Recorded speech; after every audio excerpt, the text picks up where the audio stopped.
Maupay nga adlaw, mga kabugtuan ko didakan Hesukristo. Aadi na kita, han ikaunom nga Domingo han pagkabanhaw.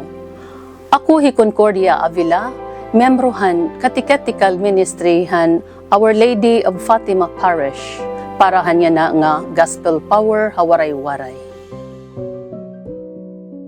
Nagsiring Jesus sa iya mga tinunan, kung nahigugma kamuha akon, magtutuman kamuhan akon mga sugo. Pangangaruon kuhan amay, ngan tatagan kamo niya, hinlain nga parabulig, an espirituhan kamatuuran, nga magpapabilin ha iyo hakadayunan.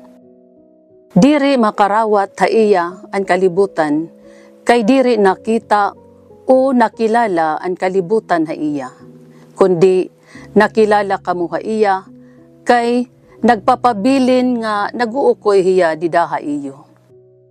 Diri ko kamo babayaan nga mag-uusahan, mabalik ako nga daha iyo. Hadiri maiha, diri na makita haakon ang kalibutan, kundi makita kamo haakon, ngan mabubuhi kamo kay buhi man ako. Kung umabot na ito nga adlaw, hibabaruan niyo nga aada ako han akon amay, ngan aada kamo haakon, sugad nga aada ako ha iyo.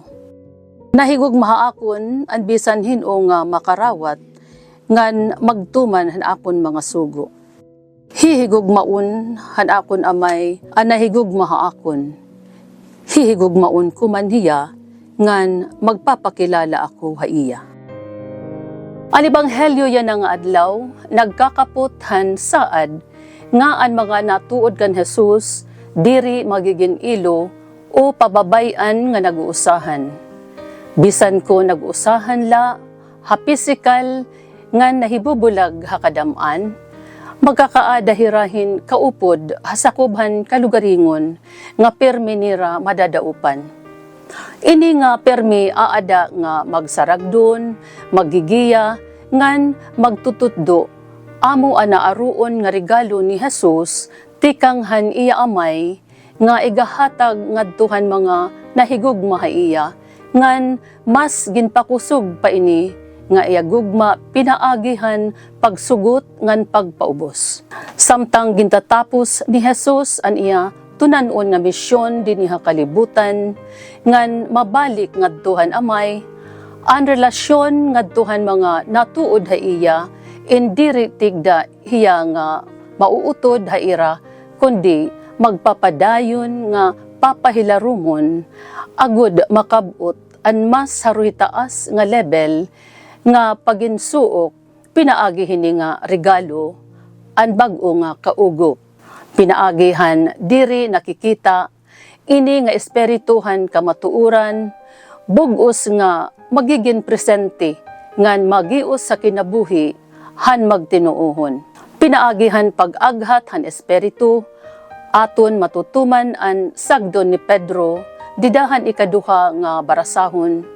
Himua niyo nga baraan hi Kristo, sugad nga Ginoo ha iyo mga kasing-kasing, ngan magin-andam kamo permi paghatag hin kabatunan, habisan hino nga nangangaro hin rason han iyo paglaom. Ginoo Jesus, andama an amon mga kasing-kasing ha pagkarawat han imo baraan nga espiritu, pinaagihan pagporma han amon mga kaburuton, nga magpasakop ha mahigugmaon nga pagsugot. Amen.